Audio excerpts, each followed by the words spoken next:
यहाँ 9th science के अभ्यास का तीसरा प्रश्न है 7वें चैप्टर का गति का।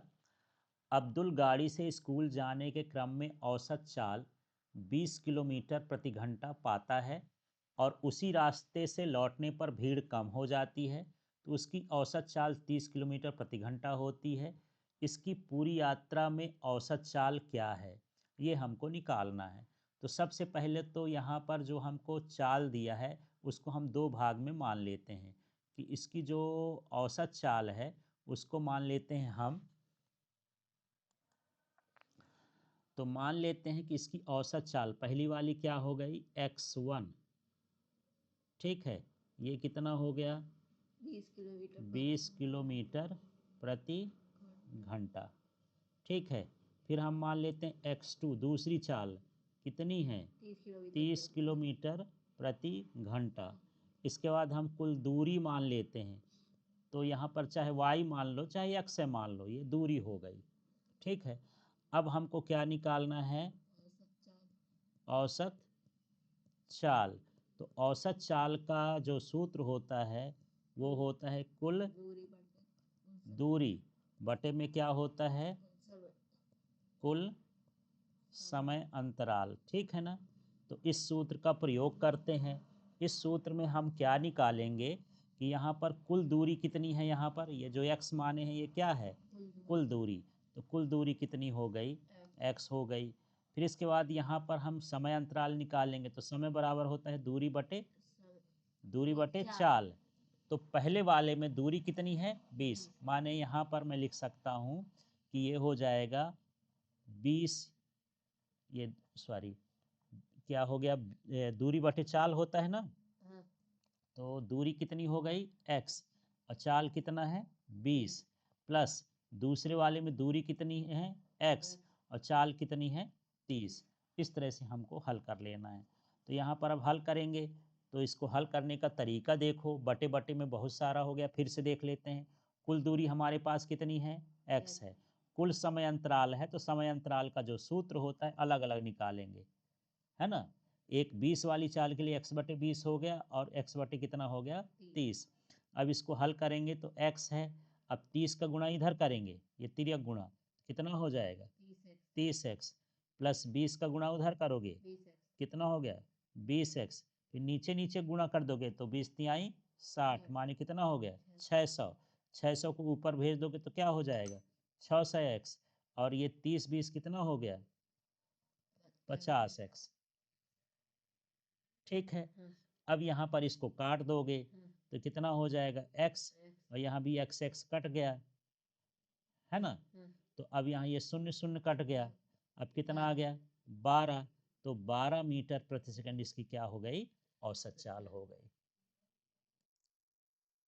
अब यहाँ चौथा प्रश्न है, कोई मोटर बोट झील में विराम अवस्था से सरल रेखी पथ पर 3 मीटर प्रति सेकंड स्क्वायर के नियत त्वरण से, तो त्वरण को किससे दर्शाते हैं ए से, ए का मान कितना हो गया 3 मीटर प्रति सेकंड स्क्वायर, दशमलव शून्य लिखने की जरूरत नहीं है।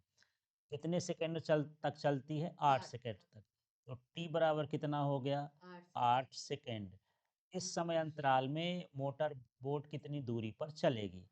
ठीक है, तो कहाँ से चालू करती है विराम अवस्था, तो जब भी दिया हो विराम अवस्था तो यू का मान कितना हो गया 0 हो गया। हमको निकालना क्या है दूरी एस का मान। तो कौन सा ऐसा रिलेशन है जिसमें यस भी आता हो, ए भी आता हो, टी भी आता हो, यू भी आता हो। तृतीय समीकरण में तो भी निकालना पड़ेगा फिर। तो ये द्वितीय समीकरण क्या गति के द्वितीय समीकरण से क्या होता है गति का द्वितीय समीकरण, एस इक्वल टू होता है U T plus half A T square. तो यस लिखे, यू का मान कितना है 0, टी का मान कितना है 8 प्लस 1 बटे क्या हो गया 2, ए का मान कितना है 3, तो 3 लिख दिए गुणे करके। फिर यहाँ टी स्क्वायर है, 8 को गुणे 2 बार कर दिए। ठीक है, तो ये दो चौकों कितना हो जाएगा 8।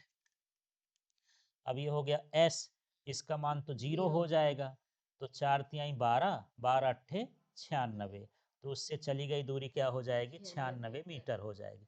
यदि हमको गति का प्रथम समीकरण लगाना है तो वो भी कर सकते हैं। तो गति के प्रथम समीकरण से पहले वेग निकालेंगे, ठीक है। तो v इक्वल टू क्या होगा, दूसरा तरीका मैं बता रहा हूँ, v equal to u plus क्या होता है, ए टी। तो यहाँ v लिखे, u का मान कितना है 0, a का मान 3 है और उसका 8, तो v का मान कितना हो गया 24 मीटर प्रति सेकेंड। अब यहाँ गति का तृतीय समीकरण लगाओगे तो 2s इक्वल टू क्या होता है v square minus u square, s equal to क्या हो जाएगा v square minus u square बटे क्या 2a। तो v का मान तो u का मान तो 0 है, v का मान कितना है 24 का स्क्वायर माइनस 0 बटे में हो गया 2 गुणे a का मान कितना है 3। तो 24 में 24 का गुणा करेंगे तो कितना हो जाएगा, है ना। और फिर उसमें 6 का भाग करेंगे। तो स्क्वायर थोड़ा डिफिकल्ट पड़ रहा है तो ऐसे भी कर सकते हो, 24 को कितनी बार लिख दो 2 बार, और नीचे कितना हो गया 6, तो 6 चौको क्या हो गया 24, 24 चौके कितना हो गया 96 मीटर। चाहे इस तरीके से कर दो चाहे उस तरीके से।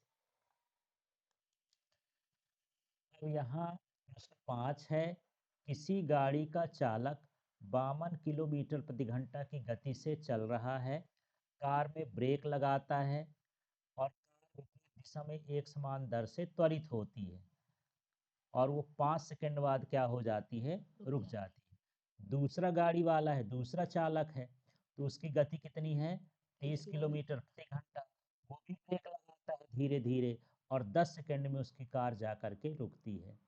तो एक ही ग्राफ पेपर पर दोनों कारों के चाल समय ग्राफ बनाना है ना, और कौन अधिक दूरी जाएगी ये हमको पता करना है।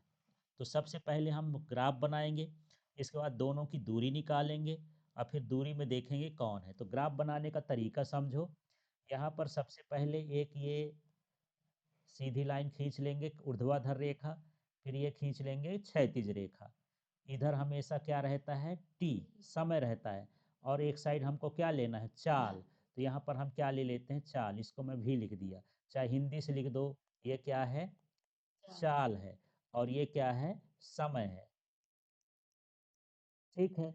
और ये भी बताना पड़ता है कि ये किस में है, ये किस में है सेकंड में, और चाल किस में है किलोमीटर प्रति घंटे।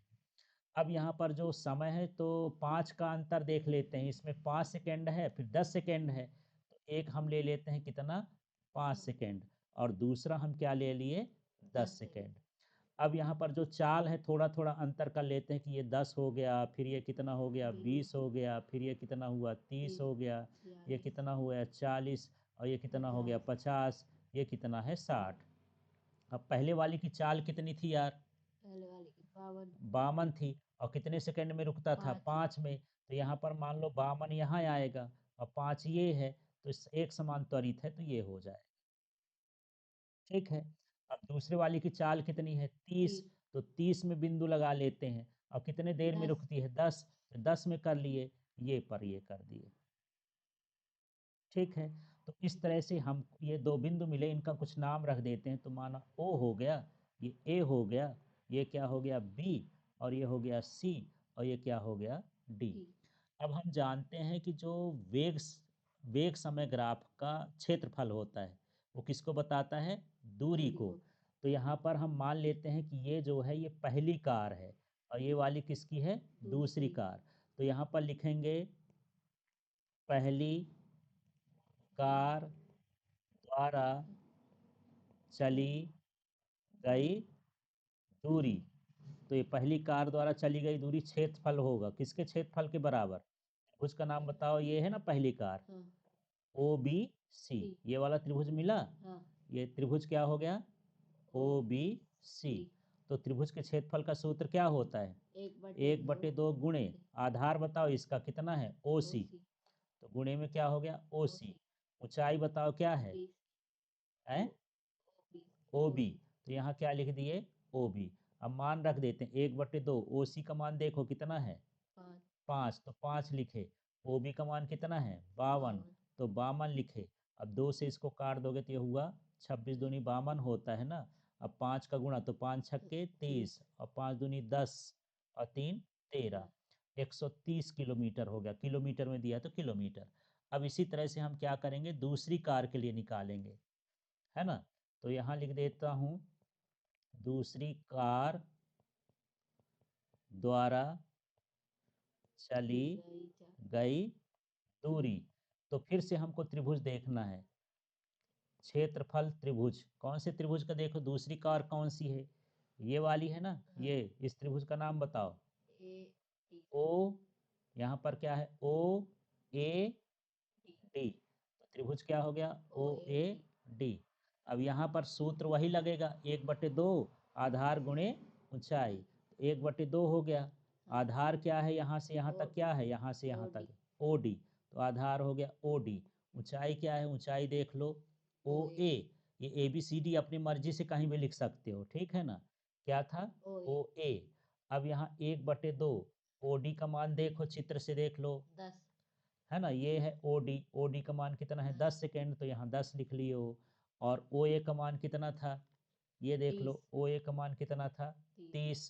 तो यहाँ पर क्या रख देंगे, 30। अब यहाँ पर काट देंगे तो 2 पंचे 10, ये कितना हो गया, 150। अब इसमें दूरी का अंतर भी निकालना है ना। तो यहाँ पर लिखेंगे दूरी का अंतर, किलोमीटर में रहेगा। मीटर में बदलने की जरूरत नहीं है, डायरेक्ट किलोमीटर में भी लिख सकते हो। कौन सी कार अधिक दूरी तक जाएगी, तो कौन सी कार अधिक दूरी तक जाएगी, दूसरी कार। 150 जा रही है, 130, अब कितना अधिक जा रही है, तो 150 माइनस 130 बराबर क्या हो गया, 20 किलोमीटर। ठीक है, दूसरी कार अधिक दूरी पर जाएगी। इस तरह से इसको हल करना है।